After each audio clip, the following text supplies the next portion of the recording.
Hey, everybody. Welcome back to the What is Money show. I am thrilled to be sitting down again today with the legend himself, Mr. Eric Weinstein. Eric, welcome back. Robert, great to be with you. Thanks for having me. So I'm going to start today's session with a very lightweight question. Okay. Can't even get that out with a straight face. What does quantum physics tell us about the relationship between consciousness and reality? You know, it's only 1 p.m. where I am in California, so I have not even had my first bong hit of the day. Thank you for asking. The nature of quantum consciousness and reality. What is quantum? Oh boy. Well, first of all, let's talk about what quantum really is as opposed to what we always talk about. We tend to want to talk about quantum as quantum weirdness, quantum entanglement, quantum measurement. But there's a lot of quantum that isn't weird at all. It's in fact very natural, very simple and beautiful. It has to do with just looking at waves in interesting ways. And so when it comes to trying to understand the quantum, more or less the lesson is that everything is a wave. We can talk about wave-particle duality, but I don't actually think it's terrible to say, look, we know it's all waves. So more or less the story of quantum field theory is the story of waves in some medium that's hard to describe, interacting, colliding with each other, propagating and interacting. And the part that we understand least is the measurement problem. Mm-hmm. And the really interesting aspect of this is not much discussed. In fact, I've never heard anyone say it this way, although once you say it, nobody argues with it if they know what they're doing. There are sort of good questions and bad questions in our regular classical world, right? So if I were to ask you, in some sense, what is the exact point at which the United States is located in terms of its latitude and longitude? That would be a bad question because it's a diffuse object. So you're asking a very loaded question, sort of like, have you stopped beating your wife today? And classical mechanics won't answer the question. It's a bad question, so you're going to get no answer. It stays mute. Mm-hmm. The super weird thing about quantum is that when you ask a bad question, it doesn't stay mute. So if I ask a good question in both classical mechanics and in quantum mechanics, I get a precise answer with zero ambiguity, no probability except 1.00. Now, the technical name for a good question is a Hermitian observable, which has the state vector for an eigenvector. That's some jargon. Just let it wash over. It doesn't really matter. It's for the people in the audience. We're going to say, what does he mean? I've never heard this description. I'm a quantum physicist. All right. So in that realm, good questions are the same, non-probabilistic and deterministic, both between classical and quantum mechanics, quantum field theory. But if you ask a bad question, it has the form of a multiple choice question. So it says, is this true or that true or the other thing true? And if your answer isn't anywhere, right? So for example, are the members of the Beatles named George, Paul, John, or Ringo? Those are your answers, and there's no all of the above irrelevant names. Then, like in that situation, there would be a 1/4 probability that the answer would be Ringo, and all of the members of the band would turn into Ringo. Or 1/4 0.25 probability that it's John, and suddenly everybody's got circular glasses. That's a weird thing. So we call that a superposition, where the idea is that the multiple choice answers, which we call eigenstates of the observable, which is the question. So we call the question a Hermitian observable. The possible answers are the eigenstates, and the truth of the system would be the state. So a good question has the truth, the state, for one of its answers, i.e. an eigenstate. that willingness, that solicitous nature of quantum theory, that it is willing to put up with lousy questions and give actual answers and then cause the world to become compliant with the bad list of answers, is where most of the quantum interest is. But that's not really what most of quantum mechanics is. It's really about rules for wave propagation. So now we get to the next thing about consciousness. There is a question about whether or not the brain generates the mind entirely. The brain is something that, when we do an autopsy, we see an organ. When we have an injury, like in the famous case of Phineas Gage, we can tell that when that organ gets injured, there are cognitive shifts. So we've sort of deduced that the brain is the seat of consciousness. Now, keep in mind, there's a second brain in your gut where there's an enormous number of neurons. We don't know whether it experiences some form of consciousness where it's like, why did we go to In-N-Out when you knew we were stuffed? I don't know if it does that. But in any event, the brain appears to generate the mind much the way your Apple computer appears to generate an operating system, even though that operating system is sort of a logical construct floating above the actual physical hardware. And one question is, does that probabilistic nature of quantum theory afford something miraculous, like free will, like a deity having the ability to interfere with things? Is that a backdoor to the API where something can actually assert itself? And is the mind capable of being generated from the brain alone? Or is there some sort of, ineffable gossamer that's sort of tough to touch without it disintegrating? So we've never figured this out. There's famous things called the hard problem of consciousness. Some people claim that the brain is intrinsically a quantum mechanical object. Others have claimed that the nose is a quantum mechanical object. So the search for quantum mechanical biology, that is biology that cannot be accomplished through classical means, is kind of an interesting, weird topic. But that's my first impression, only drinking a little bit of coffee, on consciousness, quantum, and human goodness. No, that's a great start. And so this is one of the most fundamental theories today, right? So classic mechanics has really been debunked by quantum mechanics, right? Quantum mechanics is, maybe not debunked. It answers more questions than classical mechanics could. So classical mechanics is a blunter instrument than quantum mechanics. Yeah. It's funny, because I try to hang with the cool kids. I try to listen to what they say, and they tend to say things like, you might say classical mechanics is an effective theory for a more fundamental underlying theory. So you recover it in a limit. It's a limiting case of something deeper. Mm-hmm. Right. And sort of Newton would be an effective theory based on a more fundamental Einsteinian paradigm. And then Einstein might be an effective theory based on a more fundamental paradigm than that. When you say it's one of our most fundamental, there are two most fundamental theories.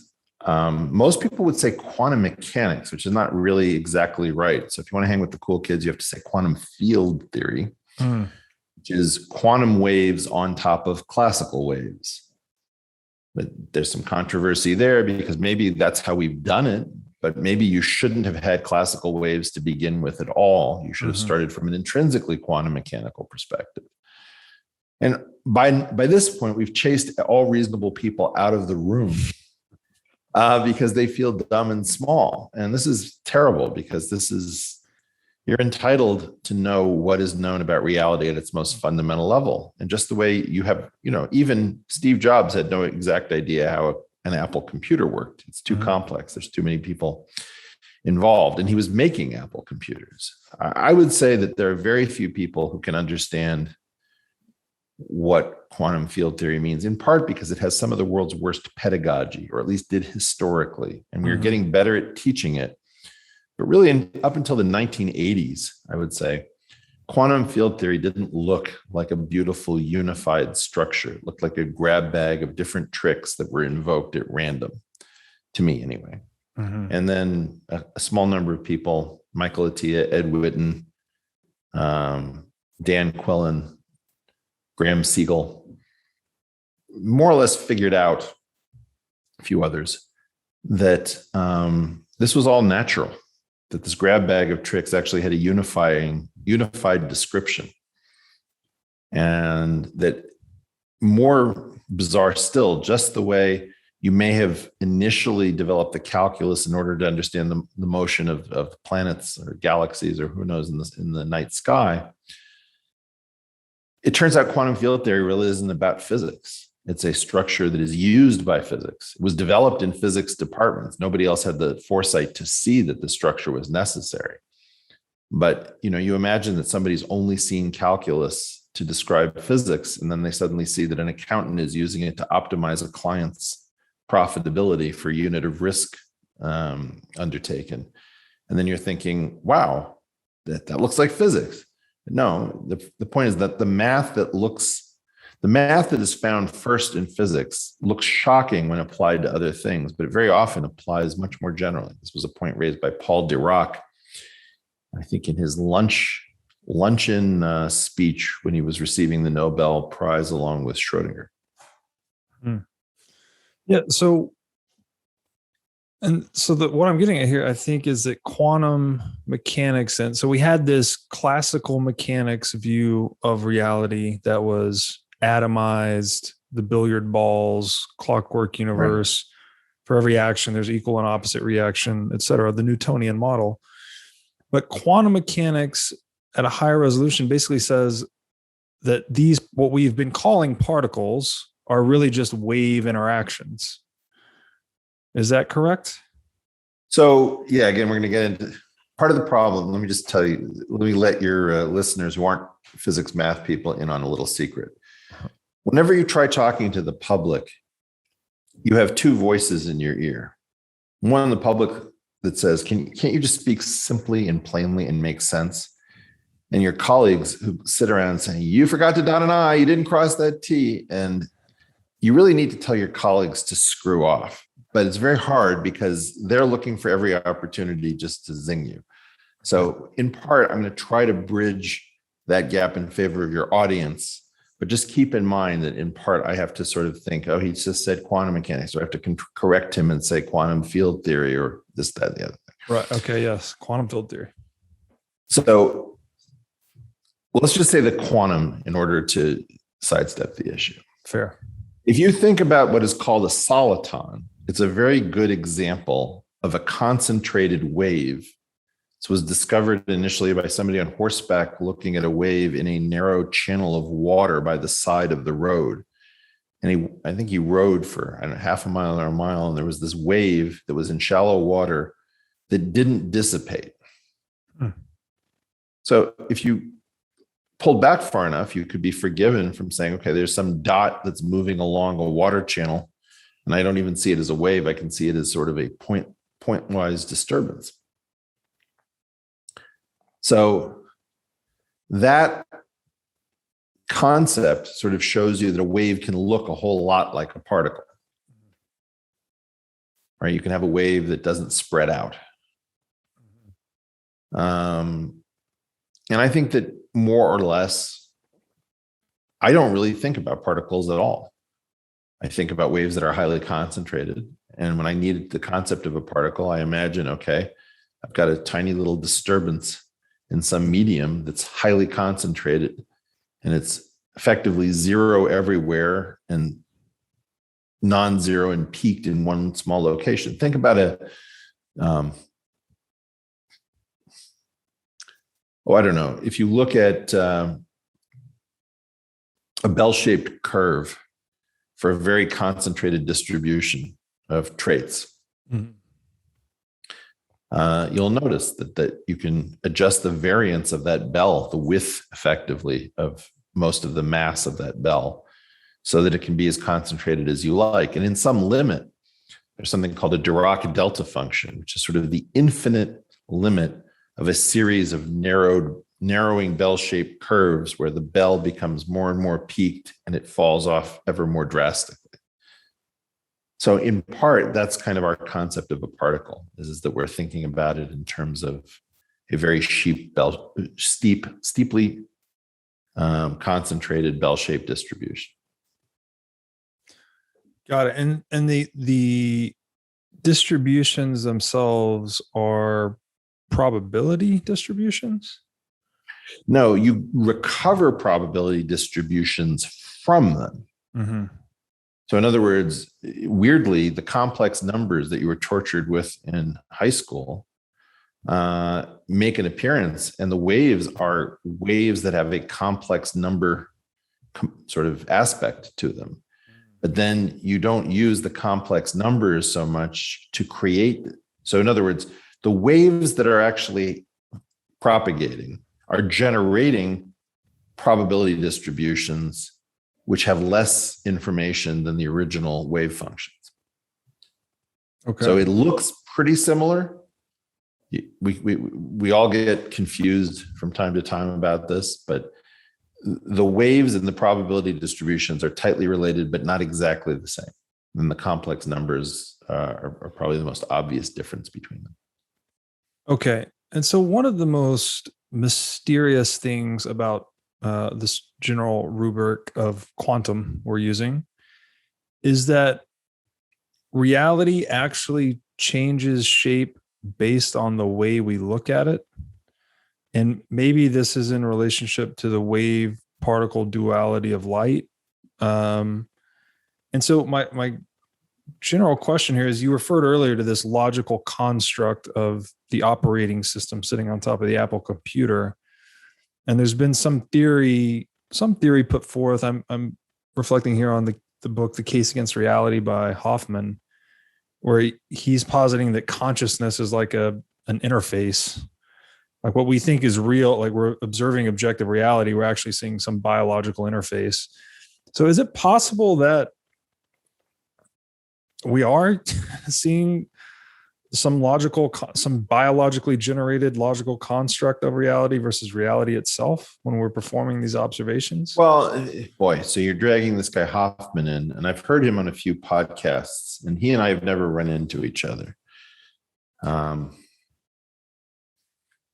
He comes out of a sort of a weird school, one of the UCs. I think it's UC Riverside or Irvine. I can't remember which. Maybe there's a guy named Duncan Luce. Can't remember exactly. But they get pretty crazily mathematical and psychological out there. And the question is always, are they bullshitting or are they on to something? Mm-hmm. You can definitely say certain things that people find confusing in this area that are easy. So one of which is, for example, does the color red really exist? A wavelength exists that our brain, our mind processes as red. We experience it as red. Mm-hmm. But that's the proximate sensation, and the ultimate stimulus is the photon that hits the retina.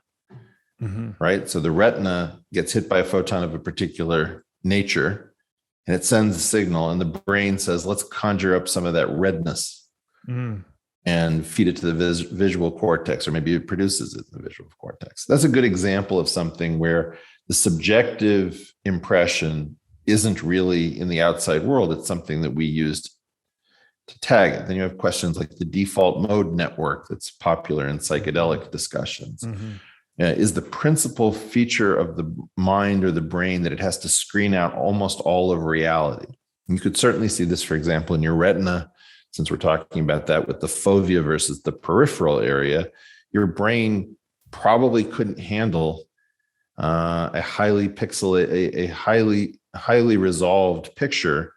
So it says, well, we're going to have a ton of receptors in the fovea, and then we'll have very gross stuff in the periphery, so it can alert you that you should put your fovea on a new topic, but we're not going to spend the computational power to have you focusing on things that are probably irrelevant. So it's probably more important that you not look at the things in your peripheral vision than that you do look at me while we're having this Zoom call. Is the fovea the point of focus? Yeah, effectively. Okay. I mean, it's the point of it. It's the focus of attention, because the word focus is overloaded, maybe more than one thing. right? You can have an eye that isn't well focused, but is focusing on something in terms of its attention. And that's a good example of the fact that you don't want all the information. I mean, can you imagine if God was keeping track of every single particle in the universe? What a waste of God's time. Whether or not God exists, it's just a thought experiment. So mostly you want things to run on their own, and you have a tiny amount of attention, and you want to be able to place it in places that matter. Okay, that makes a lot of sense to me. I had this conversation with a cognitive scientist, Vervaeke, and he was saying that I don't know if this is the purpose of consciousness or a purpose of consciousness, but was to be able to place that fovea or that point of attention on things that aren't necessarily understood, that are maybe novel, I guess. Right. But to the ultimate automate aim, everything. Yeah, exactly. To automate. So you want to embed that knowledge in your procedural knowing, so that you're almost freeing your consciousness up to focus on other novel phenomenon. And I couldn't help but notice the connection here to something like, there's that old Alfred North Whitehead quote that I'll roughly paraphrase, but he says, "It's conventional wisdom that we should think before acting, but civilization advances by the opposite. The more important operations we can carry out without thinking about them, the more civilized we become," something like that. So it's as if we're trying to economize our action, right? Using the fovea to deal with novel circumstances, but then embedded procedural knowledge to deal with familiar situations. Well, what's your pancreas doing right now, Robert? Something important, I'm sure. You have no idea. Yeah. You're the owner of some incredibly important machine. You have no idea what it does or how it works. Yeah. So that's an example of something that's been automated. There's a sort of more general, I mean, I'm just riffing with you, but there's a more general version of this that says the purpose of consciousness from an evolutionary perspective may be the direction of non-smooth muscle when to contract. It's like a very weird thing to unpack. Like, consciousness is about non-smooth muscle. What the F? Like, the claim is that the smooth muscle works on its own. You don't have access to it. Yeah. The only thing that the consciousness can control is the muscles that can be stimulated to like, do me a favor. Let's both snap our fingers on the count of 3. 1, 2, 3. Okay. So in that situation, our consciousness was able to direct our fingers to undertake an action. Uh-huh.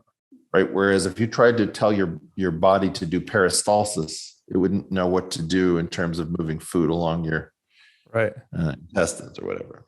And that's an argument that consciousness can't be for anything that it can't direct. And all it can direct is non-smooth muscle, whether it's a smile, a wiggling of the ears, moving your eyes subtly. You know, there's this interesting scene in The Godfather where Luca Brasi is being murdered.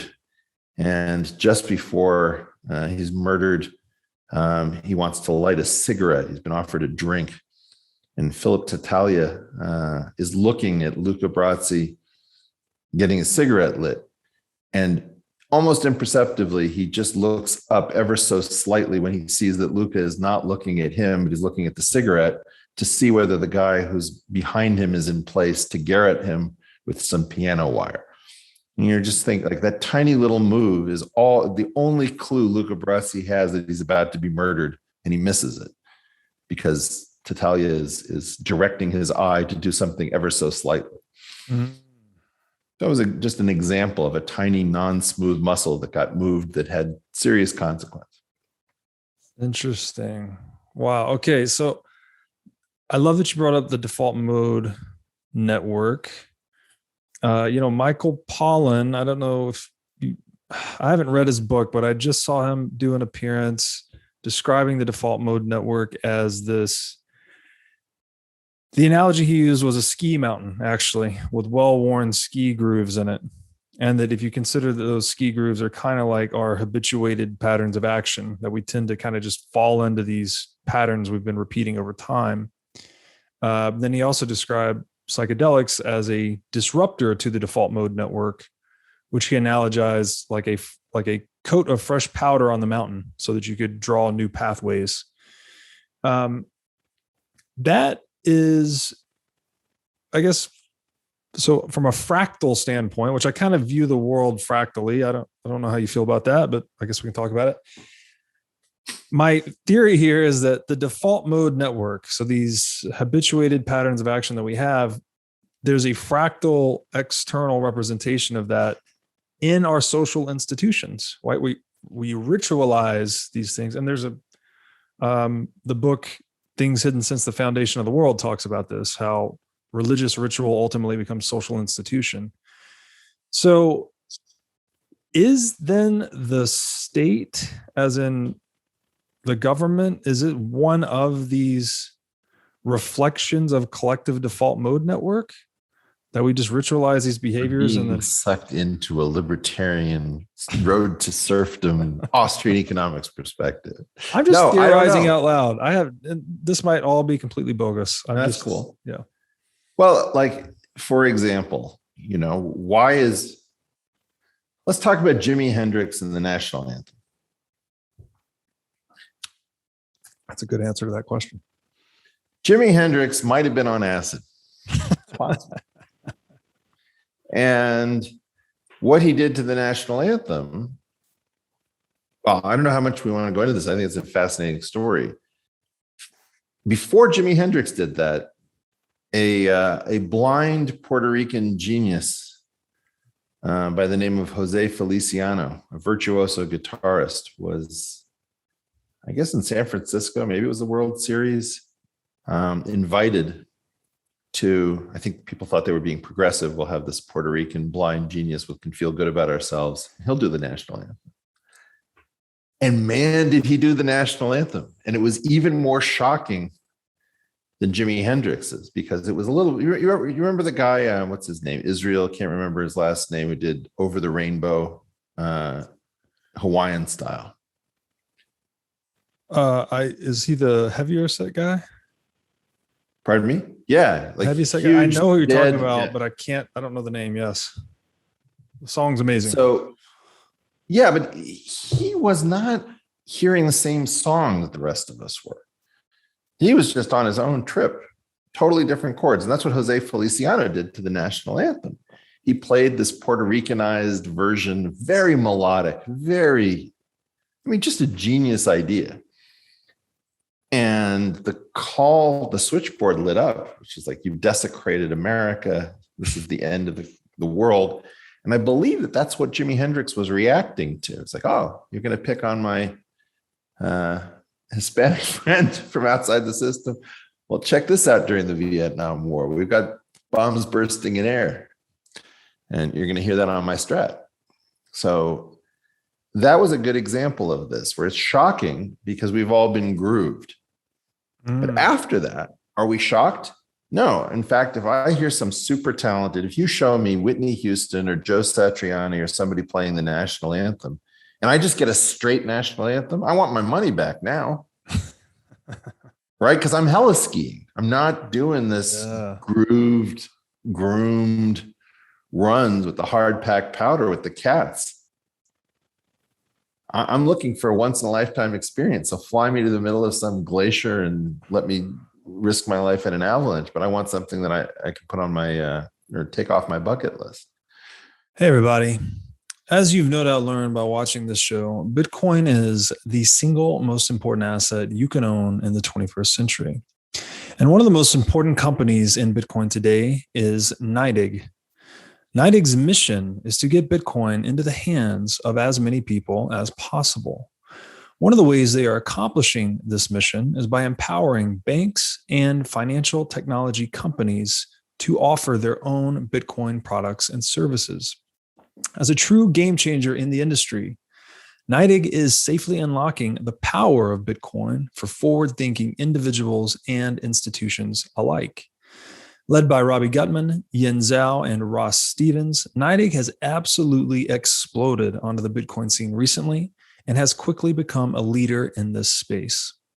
So, whether you are a professional investor looking for asset management services or a company looking to white label your own Bitcoin product or service, Consider NYDIG your single source solution for everything Bitcoin. I think that we can't afford to take too much off. Mostly you want to put everything that is not interesting to you on automatic pilot, right? Like if you could direct your pancreas, would that be exciting for you? Get to think about it. I prefer it self-directed. Yeah. There you go. So I think that that's kind of where we're at, is that you can fantasize about beginner's mindset, but beginner's mindset's very expensive. More or less, you want to shift everything. Nature knows what she's doing. Yeah. You want to shift everything that can be shifted into automated behavior. And then you want to pull everything that's no longer working on an automated basis. One thing I'll talk about is, imagine that you only have experience with a river in a temperate climate in running freely. And then one year it's unseasonably cold and it freezes. And you go to your favorite rock to dive into the river, but you have no experience of ice, right? So that was an automated behavior, but it can't be now. Yeah. Right. Or like a bird flying repeatedly into your window. Or in my case, the birds want to mate with my car mirrors, or they just admire themselves. Or they, who's that hottie? And they just fly into the mirrors all the time.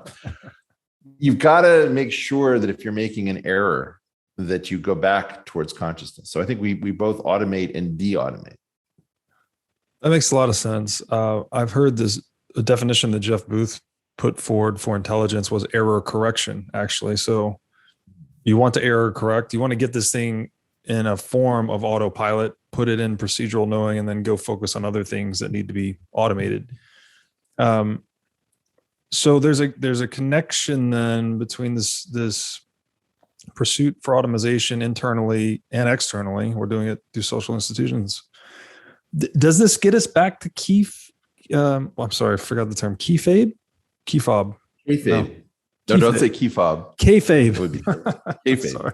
Yeah. Because then you automate the things that are boring, right? Like I want to automate my pancreatic function. I want to automate the accounting and banking system. Clearly that's boring. But if it's dangerous, then you get into kayfabe, right? Wasn't that the thing you said? If it's boring plus dangerous, that it's ripe for kayfabe? Did I give you a petard on which I must be hoisted now? I don't know. Let's think. Yeah. Well, the thing is that you want to ritualize this as a work. So if you rehearse your routine, I think you're getting to the issue of how tightly choreographed is something like professional wrestling. Well, let's talk about this in terms of music, for example. When you hear a solo, is it improvised the way Jimi Hendrix would improvise it? Because he would never play the same thing twice. So yeah, I think that's fair. Jimmy Page wouldn't play it. So all these guys came out of a blues tradition. Now, my friend Rick Beato has changed my thinking about music. And his point was that popular music moved away from blues and everything went towards being tightly choreographed and performed. And I think one of the things you see with people your age, closer in age to you than me, but even younger than you, is that they're very focused on getting 30 perfect seconds of behavior for Instagram or TikTok or whatever it is. Right. Yeah. And they rehearsed it to fairly well. And so they're very comfortable with fake. And in my time, people didn't used to talk about fake quite so openly. Like I was just on a call with in one of these audio apps with Tiffany Haddish. I don't know how to pronounce her last name exactly. And she was talking about, she's like, anybody else need to take their eyebrows off or eyelashes off? Sorry, eyelashes, not eyebrows. And I thought that was a little strange to talk about one's false eyelashes. I don't think it's as strange for younger people who are sort of used to the idea of being authentic means owning your kayfabe. Like my generation would still pretend, the slogan for maybe it's real, maybe it's Maybelline. Yeah, right. Yeah. Somebody now would say, look, I just had my breasts enlarged. What do you think? I think that's a really strange thing to do. Wasn't the whole point to fool me? Yeah. Unclear. So I think that there is this aspect about real upon fake that we're getting into, and constantly playing with the fourth wall is something, obviously like Pirandello, what was it? 5 characters in search of an author, or 7 characters, forgot the number of characters, or any one of these things where the fourth wall was in play in the theater in an earlier era. I think that that's left a pretty powerful legacy. Gonzo, for example, would be a breaking of the objectivity, where the journalist would say, I couldn't handle the situation, so I popped some pills and mainline some H into my arm so I could hear him more clearly. And you're thinking, like, what are you telling me? That's very strange. We can't keep the contrivances. We're ever more dependent upon them. And so we start to accept that fake is real. Yeah. Well, what came to mind here was the idea of marketing or advertising. They say that it doesn't even matter. I think this came up maybe in the video I saw that someone did on Kayfabe about you, where they're saying that in advertising, it doesn't matter necessarily that you see the guy drinking the beer and there's all beautiful women around and everyone's having a good time. Like, the consumer knows it's BS. It's not like you pick up a Michelob Ultra and all of a sudden beautiful women appear, but it hacks you at a deeper level almost. Just you do and you don't. Yes. So the problem is that the fiction of the unified mind. I've often said that, for example, I believe that male sexuality is akin to owning how do I put this? Let's imagine that you think of your sexuality as a child, that you have a 3-year-old that falls for everything. That's about right. Yeah. Right. Okay. It's sparkly. It's this, it's that. And you're thinking, really? You're fooled by that? But he's just delighted. Yeah. Right. And so you have to pay for what he breaks and what damage is caused. But I think that it's a sort of a good example that we know at one level that our brainstem is falling for things that our prefrontal cortex is revulsed by. Yeah. Right. There was a famous Seinfeld episode where his brain and his loins were playing a game of chess because he found this woman who he was absolutely attracted to, but he couldn't stand her intellectually. She was just an affront to his sensibilities. And, it turns out that corresponds to something. That in the case of arousal, for example, it takes place in the sympathetic nervous system. There's 2 separate systems called reflexogenic and psychogenic. And the psychogenic, that is imagery and thoughts and maybe even smells, works on one system. But if you have a spinal injury and the spinal cord is damaged or severed, you can still have some sexuality through reflexogenic arousal, which takes place in a different locus. So the loci of the brain or the spinal stem is different. I think we're just not used to the idea that our minds are intrinsically divided. Mm-hmm.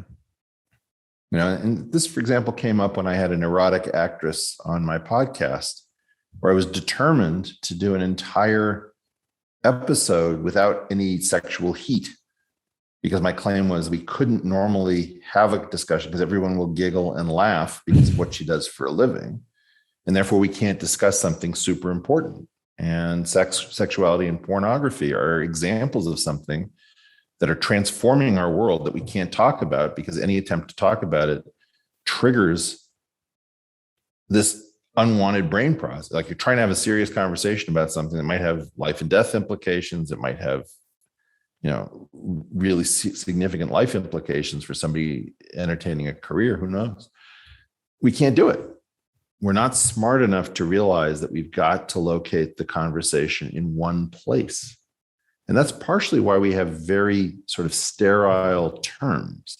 If you think about banking and the banking system, we talk about much needed relief, right? A much needed stimulus was administered by the Fed today through the Treasurer. Was it much needed? Was it relief? Was it stimulus? What was that? Was it easing? Did somebody ease your pain? It's the language. Nobody says millions of Americans who were too poor to own risk assets were again diluted by the Federal Reserve. Right. Right. And so if they said we're again diluted, you'd have this idea that you were under attack. We are at war. Yes. There's an evil cabal that is making my hard work worth less every time it prints. Right. But instead, we have this group of druids who know slightly more math than other people, but much less than mathematicians, using this prettified language so that our limbic system we don't show up at their econ departments with pitchforks and torches telling them we mean business. And that's fascinating. This happened during the financial crisis where there was, I think I have the article somewhere in a box, said we learned that if we used the phrase non-recourse loans, we would have 2 weeks before people figured out that we had put them on the hook in case everything went wrong. It was like the ultimate heads we win, tails you really are going to lose. But there was no way in which the permanent players of the game were going to get hurt. Non-recourse loan sounds so boring. You don't even want to focus on it. What's a non-recourse? I don't know, some kind of a loan. I guess it's a loan with less recourse. You did what? You signed me up for what? It's such an affront to the mind. So is this, the situation you just described, it's almost like the Federal Reserve or whatever, insert institution, government institution here. They're advertising basically in the same way the beer commercial would, right? By encrypting maybe the meaning to some extent. Because to your point, when they say non-recourse loan, which is just like you're on the hook, people just can't interpret that properly. So they're buying themselves time. Yeah. Well, but this is the whole point. None of us are welcome on their channels to talk about this. Right.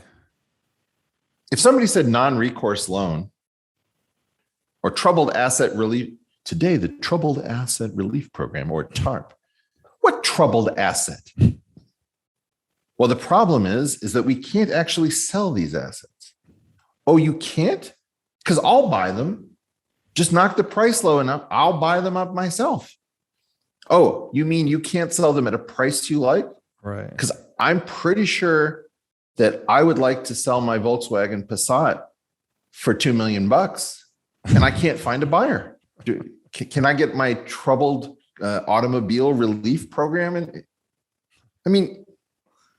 I think that what really offends me is that if I'm going to be lied to, it needs to be by somebody who's much smarter than I am, just out of respect, right?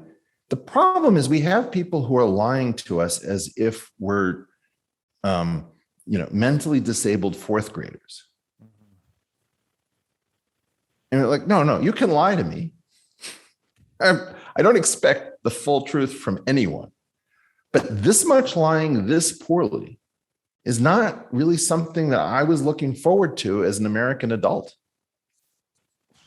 Amen to that. So, okay.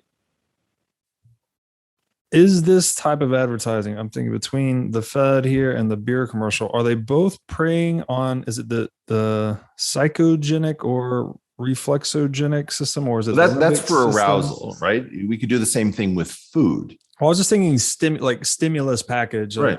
It's a euphemism. Right. So what are they? Is this a psychological operation targeting certain brain systems that are trying to hijack people's higher logical reasoning about situations?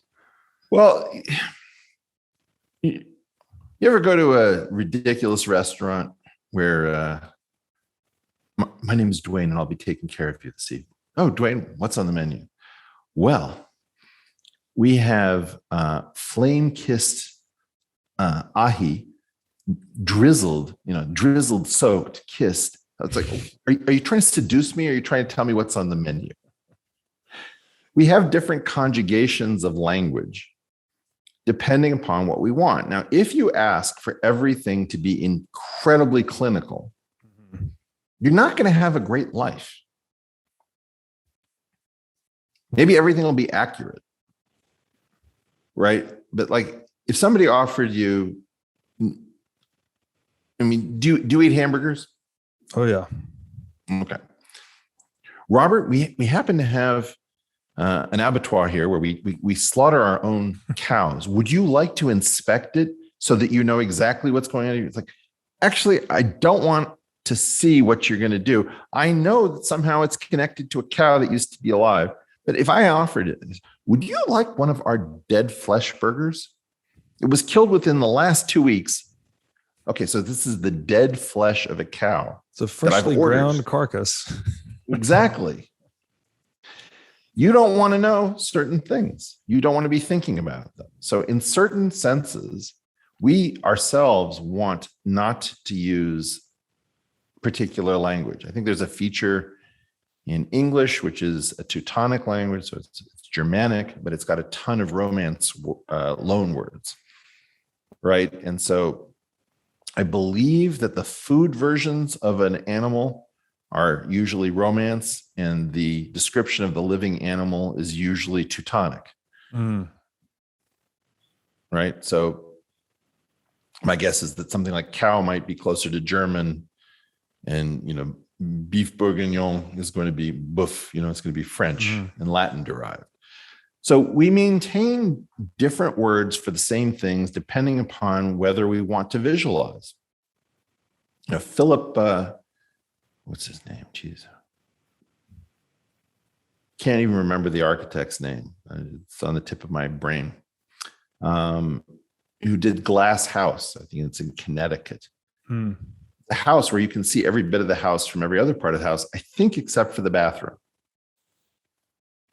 And I don't think that's a very safe way to architect a mind. You don't want a mind that can see every bit of itself from every other part of itself. On the other hand, when you want to inspect something, you want visibility. And when you want to not inspect something, you want opacity. And whether somebody else is regulating your visibility or opacity, and whether it's for your benefit or your detriment, gets into the trust issues that we're talking about. But I don't want you to think that your brain wants to know everything. It really doesn't. It just wants to be lied to or misinformed or spun or advertised to in ways that it finds comfortable. Like I found it very strange in Silicon Valley. People would say, pitch me, bro. You're thinking, pitch me? Like lie to me or spin me? And this is part of this thing about being, when Tiffany says this thing about, does anyone else need to take off her eyelashes tonight? There's a way in which, let's go down to Spin Alley to find out who won the debate. Well, you're calling it Spin Alley. This is the point of view of the smart mark. The mark who is supposed to be not in on things, but is in on things, being catered to as if they are in on things. And I just find that all of this fascinating. Of course, this was a lot harder to see a short time ago. When I wrote the essay on Kayfabe, which was, 2011 or 2013, maybe it was 2011, can't remember. It was shocking to people. And I think that things have slid so far. I mean, I was very fortunate to have gotten ahead of that before we actually had our first president, who's also a member of the World Wrestling Entertainment Group. After Donald Trump's election, I think everybody got the idea, kayfabe is some super serious thing. This is not a children's issue. This is an issue of the limits of human self-deception. And this is something that professional wrestling understands better than most psychology departments. This is really an advanced form of understanding of the mind.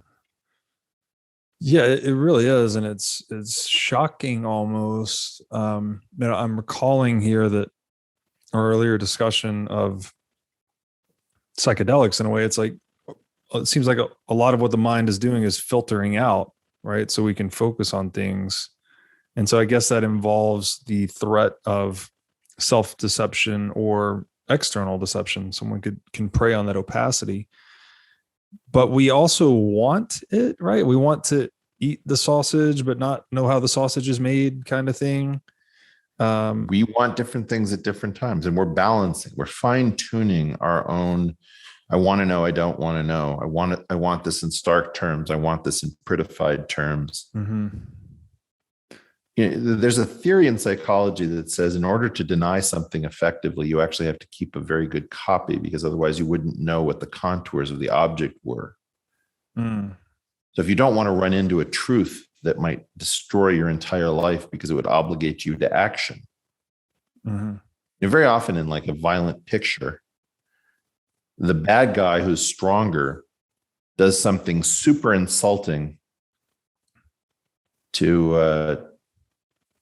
the other, or it could be the good guy. For example, the Equalizer. Denzel Washington keeps offering people opportunities to escape their fate, which they don't take. Mm-hmm. Because they make a decision that it would be too humiliating. You know, at some point he kills somebody over $9,800. And his point is, you're about to die in the next 30 seconds because you didn't want to pay $9,800. Well, so another an example of Seinfeld came up in my mind too, is that episode where George is commingling his sexual partner and his eating habits. He's like eating the sandwich. I don't know if you ever saw that one. Yeah, I think, didn't he want sports as well? He wanted to watch sports, have sex, and eat a sandwich at the same time. Yeah.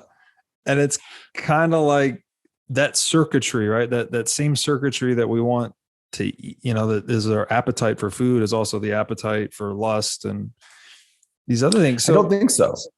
I think those things are tagged differently. Okay. So, for example, I've often said that air hunger is one of the few things that has a priority interrupt above sexuality.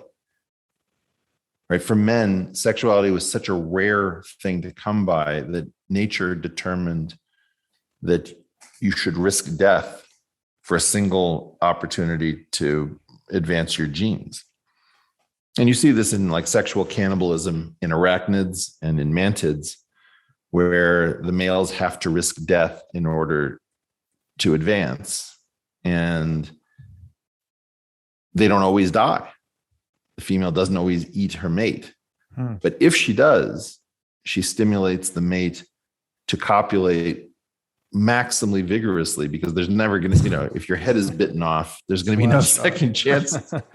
That's right. And so you have all these really exotic strategies in which you're trying to figure out, well, if these two, if food and thirst came in conflict, what would you do? Or if thirst and safety, like crocodiles inhabit a very narrow band of water right next to the edge, and animals have to drink if they want to survive, and they know that the crocodiles are there. But are you thirsty enough to want to risk having your head bitten off in a death roll? You can get thirsty enough where you say, F it. Anything is better than this. I'll take that risk. So I think that nature tags all of these things differently so that she can prioritize, and those priorities shift. Right. And they shift toward what? Ultimately genetic preservation and reproduction? Let's imagine that you were incredibly dehydrated. Dehydrated is an ultimate condition. Thirst is a proximate. Yeah. So thirst can be reset when dehydration is remediated, right? So you're not as thirsty after you've had a few sips. So you could imagine if there were a lot of crocodiles and you managed to get the first few sips, that you would prefer to keep drinking, but it's not worth it. Mm-hmm. So that priority changes almost instantaneously. Mm-hmm. Yeah, this is like the marginal value in economics, right? We're shifting things up and down that hierarchy. Exactly. And you see this with infants in the wild are targets of predators, and mothers. I mean, look, maternal love is one of the most violent forces in the known universe. You see all sorts of animals do desperate things to save their children, their offspring. On the other hand, you also watch when an animal realizes that there is no chance, that the predators that have descended upon the offspring cannot be beaten, and you watch a parent walk away to try to breed in another cycle. Like, I'm going to give up. It's not worth it. Your mother may love you more than anything else in the world. She may be willing to kill for you and risk her own life. But at some point, if she's still got more gas in the tank, okay, well, I guess we'll try again next season. Yeah.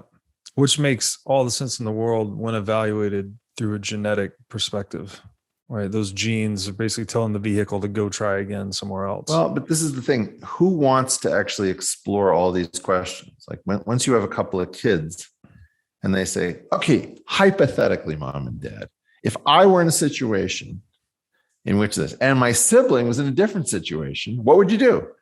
And your attitude should be, none of your damn business. We'll probably never cross that bridge. And I'll come up with something brilliant so we'll never face it. So you lie to your children because you don't know the answer. And to answer the question, is it self-destructive? Yeah, agreed. That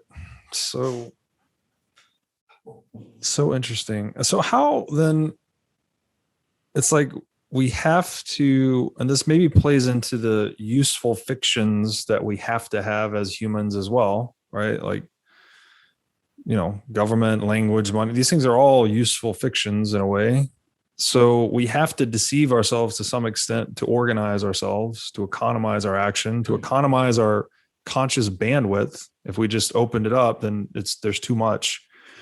So how do we balance that need to deceive ourselves and others to some extent, or use useful fictions, with the risk of actual self-deception, which I guess would get into risk? We have to self-deceive.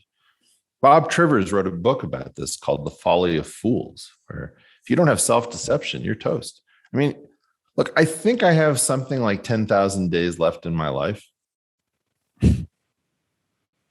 How many do you have left in yours?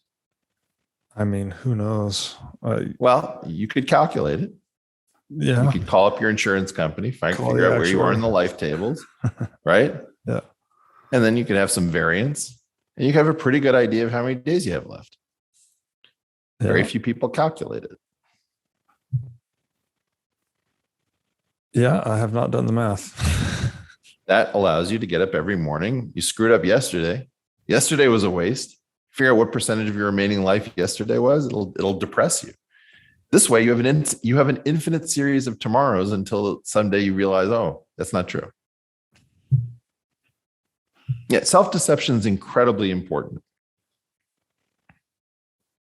This is the thing I pushed out to Sam Harris when I went on his show, where I said, we have to optimize for truth, but it's not only truth. It's also meaning, fitness, and grace. And then Jordan Peterson and Sam had a conversation where Jordan, unaware of my conversation with Sam, pushed out the idea that fitness was part of truth. That if something left you unfit or less fit that would kill you, it wasn't a truth. And he was getting at this deeper point that at some level, there are things that trade off against truth, but it was misformulated and misinstantiated. And so Sam had the better of him. And I just have to recognize that truth, meaning, fitness, and grace are the four things that I can't whittle it down beyond that. There are times when truth is the most important thing. I would say default truth is usually the most important thing. Mm-hmm. There are times when truth destroys meaning. And sometimes I opt for meaning over truth. And then there's an issue of fitness. If I learn something, I become less fit because maybe my brain obligates itself to do something, like something's traumatic. And if I learn it, my brain will stay the rest of its life in a trauma loop with no utility. And lastly, there's a question about grace, which is, do I want to become a horrible person? Even if I could become more fit, more truthful, and have more meaning in my life, I might decide that I would become a monster. And so there are certain ways in which grace is actually an important feature. So this is a very interesting rabbit hole. How do you define meaning? What is the meaning of meaning? Talk about getting. You're missing one meaning. What is the? So I have this line. Some people make fun of me because I'll have these conversations with rabbis and wise elders in the science world. They say, "Well, Eric, what's the meaning of life?" And I said, so far as I can get it, the meaning of life is the struggle to impart meaning to meaning. Okay. Now, what is each? So the meaning of life is the first instance of the word. Then it's the struggle to impart meaning to meaning.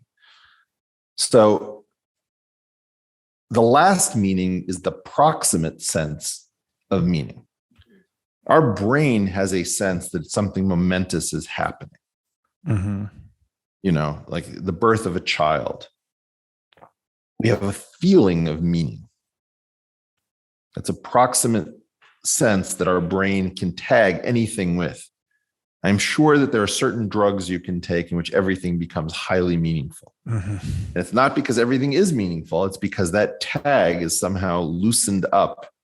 Mm-hmm. I love you, man. No, Robert, you're not. I love you. You. Yeah. You've had that conversation with a drunk person or a stoned person.